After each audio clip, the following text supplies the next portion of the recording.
Isaac, good morning. All right, help us. There's so much going on. I try to read it all. I can't. You do. You write a lot of it. Where do we stand as of this morning, December 3rd?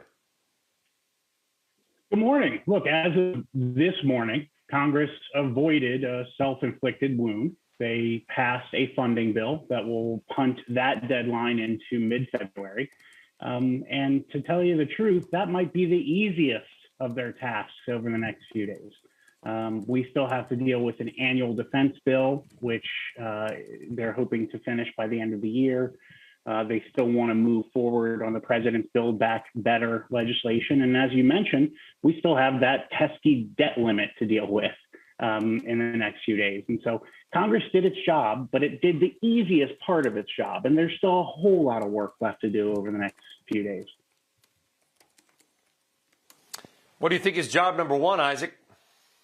Look, I think it's a debt ceiling. And you know, by and large, my message to clients has been, don't worry about the debt ceiling. My view is that when lawmakers are quiet about the debt ceiling and we don't hear much saber rattling, that's generally good. That means that there's some negotiations going on in the background.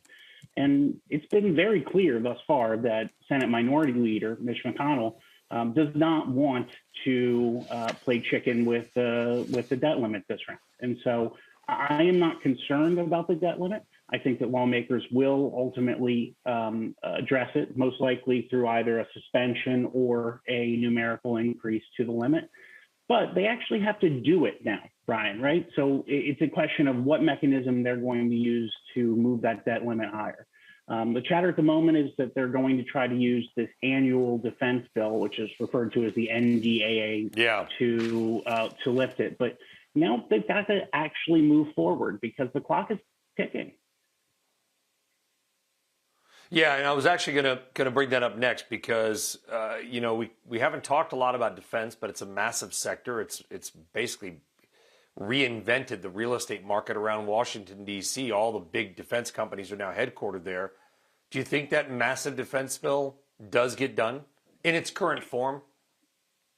The simple answer is yes. We've had about 60 years straight where Congress has been able to clear that annual defense bill, the NDAA.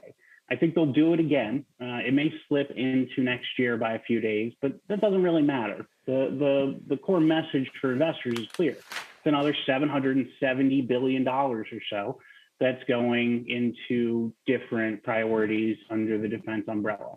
And thankfully, I think that lawmakers are going to start a little bit earlier next year on this process to ensure that we don't have to deal with it around Christmas time.